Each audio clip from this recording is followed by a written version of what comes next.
Alicia Keys found herself facing backlash from social media after posting a photo of herself with the caption, question, what would you do if you weren't afraid of anything? Tell me your truth. I've had my eyes on paragliding. Now, some folks took offense to her post and accused Alicia of supporting the terrorist acts in Israel, where paragliders were used by terrorists as an attack method. Alicia has since deleted the post and later shared her apology, saying the earlier post was unrelated to the terrorist attacks. All right. Should celebrities be more careful about what they post, or is social media causing people to jump to conclusions? And these things may very well not have been even related. Al, what do you think? I think it could be two things could be true at the same time. I don't think that Alicia Keys had any idea that a part of the Hamas used paragliding for the attack.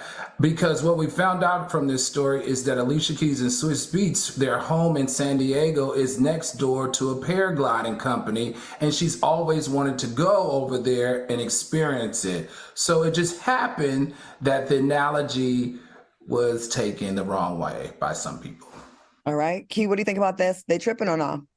Of course they're tripping. And listen, I know what's going on over there in Israel and Palestine is bad. But the Israeli people over here in the U.S., y'all are really making it hard for people to exist. I mean, every little thing, oh, you're anti-Semitic. Oh, you're against Israel. And it's like, come on. That lady was simply talking about paragliding, and y'all turned this into something that it wasn't. Y'all got to back up just a little bit. I agree. I mean, and I pride myself on being someone that, follows pretty much what's going on. And as far as the paragliding part of it, I wasn't that hip to that. I wasn't familiar with that I knew about the bombing.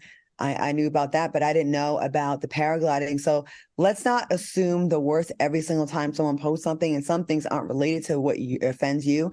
And also, I want to piggyback off of how people's sensitivities are.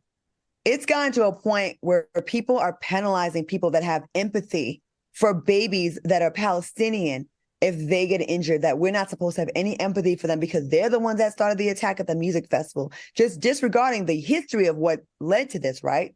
I'm sorry. Anyone that's not a terrorist or a member of the military, like the innocent bystander just walking down the street trying to go get groceries for their kids, how dare you tell me I should not have empathy for that person just because they are not of the same background as you? Now you're just as evil as the people that you're mad at. We should be able to, as human beings, our heart should be able to go out to seeing a father holding his child and not feel less sympathy for him because he's Palestinian and you're Israeli. We got to get to a point where we actually see each other as humans, regardless of the borders, the labels, the religion, the nationality, where you live. That's where we're lost, because we just look at people like they're disposable because they're not the same as us. I had to go off on someone on Twitter about that. Like, how dare you tell me I can't have empathy when I see a child, a murdered child that has nothing to do with the conflict? I'm sorry, I had to go on that rant, but I just feel like people are kind of penalizing folks for having empathy. And I think that's ridiculous. And you're not going to shame me into that. You're not doing it. It's not happening.